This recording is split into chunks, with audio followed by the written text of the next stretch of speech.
সাদিক কাম ভাইয়ের সাথে আমি আসছিলাম দেখা করতে। আমি থাকি মূলত বাহিরে, তো ছুটিতে আসছি। তো আমার বাসা হচ্ছে টাঙ্গাইলে।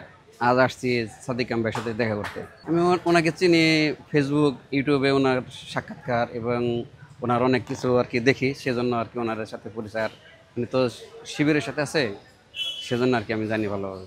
এর আগে তো ওনার পরিচয়টা প্রকাশ ছিল না।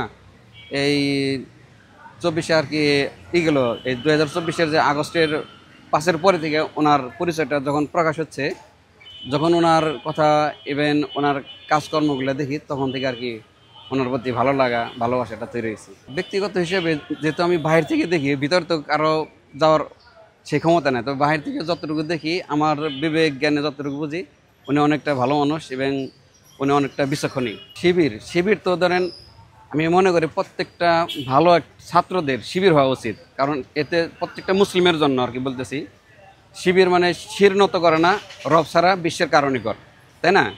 তো এই যে এই কথাটার যে একটা মর্ম, এটা যারা বুঝে ইসলামিক মাইন্ডে, তাদের প্রত্যেকের উচিত শিবিরের সাথে যুক্ত থাকা। শিবিরে থাকলে তাদের যে মানে চাল চলন, কথাবার্তা, ইভেন তাদের যে ধর্মবিরোধতা সৃষ্টি হয়, এটা অন্য কোথাও হবে না, অন্য কোথাও হবে না। ওনাকে পছন্দ করি বা সেক্ষেত্রে নয়, শিবিরের যে একটা ন্যায় নিষ্ঠাতা আছে, তো সেই ক্ষেত্রে প্রত্যেকটা জাতিগতভাবে যারা আছে, প্রত্যেকটা ধর্মের ব্যক্তিদের উচিত শিবিরদের সাথে থাকা এবং তাদের সমর্থন করা, কারণ তারা শিবিরা তো কারোর উপর জুলুম করে না। যদি জুলুম করতো, সেই হিসেবে বলতাম যে না, তাদের সাথে করা অনুচিত। তবে শিবির তো কারোর সাথে জুলুম করে না, বরং তারা জুলুমের শিকার হয়েছে।